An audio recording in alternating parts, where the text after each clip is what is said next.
আয় আল্লাহ, ঢাকার শহরে বিমান দুর্ঘটনায় যারা দুনিয়া থেকে নিঃশেষ হয়ে গেল, আয় আল্লাহ তাদেরকে শাহাদাতের মর্যাদা দান করেন, জান্নাতের উঁচু মাকাম দান করেন। তার মা বাবা হাল পরিবারে যারা আছে সবাইকে সাবিরিনদের অন্তর্ভুক্ত করে দেন। পরিবারে এই সন্তানগুলো যারা হারাইলো এর বিনিময়ে উত্তম নিয়ামত দান করেন। আয় আল্লাহ সবাইকে উত্তম নিয়ামত দান করেন, উত্তম নিয়ামত দান করেন। আয় আল্লাহ আমার কলিজার প্রত্যেকটা যুবকের দিনদার বানায়া দেন, 5 ওয়াক্ত নামাজি বানায়া দেন, নামাজ কাজা হওয়া থেকে হেফাজত করেন।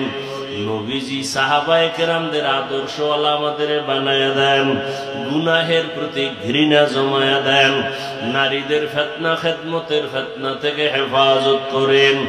আয় আল্লাহ আমাদের হায়াতে বরকত বাড়ায়া দেন। আম্বিয়ায়ে কেরাম, সাহাবায়ে কেরাম, শুহাদায়ে কেরাম, আউলিয়ায়ে কেরাম, আসাতিজায়ে কেরামদের মাকাম জান্নাতে উঁচু বানায়া দেন। আয় আল্লাহ চলার পথে ইজ্জতের সাথে হেফাজত করেন। আয় আল্লাহ দিলের নেক আশা পুরায়া দেন, অভাব দূর করে দেন। আল্লাহ পরমুখাপেক্ষী থেকে হেফাজত করেন। ঋণের বোঝা মাথায় কুদরতের দ্বারা ঋণ আদায়ের ব্যবস্থা করে দেন। আয় আল্লাহ যারা ঋণ দাতা তাদের অন্তরে মায়া মুহাব্বত বাড়াইয়া দেন।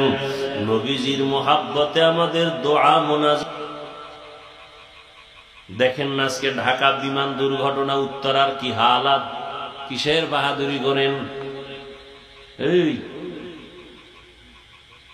উপরের দিকে দেখেন, আবার আহেনেই করেনি। একটু ভাবেন তো 1 মিনিট, বিমান কই, স্কুল কই? ওরা জীবনে কোনোদিন স্বপ্নে কল্পনা করছে এই দুর্ঘটনা? ছোট ছোট বাচ্চাগুলো কোচিং করতেছিল, কই মা কই সন্তান, কান্না, কেউ লাশের অস্তিত্বই পায় না, কেউ চেহারাও চিনে না। আমি উত্তরা জুমা পাড়াই আমার প্রিয় একজন বন্ধু, আমি একটু আগে খোঁজ নিলাম, মা আসছে, মনে হয় আপনারা দেখছেন মিডিয়ায়, মা আসছে বাচ্চা নিতে, মা মরে গেছে, বাচ্চা বেঁচে আছে।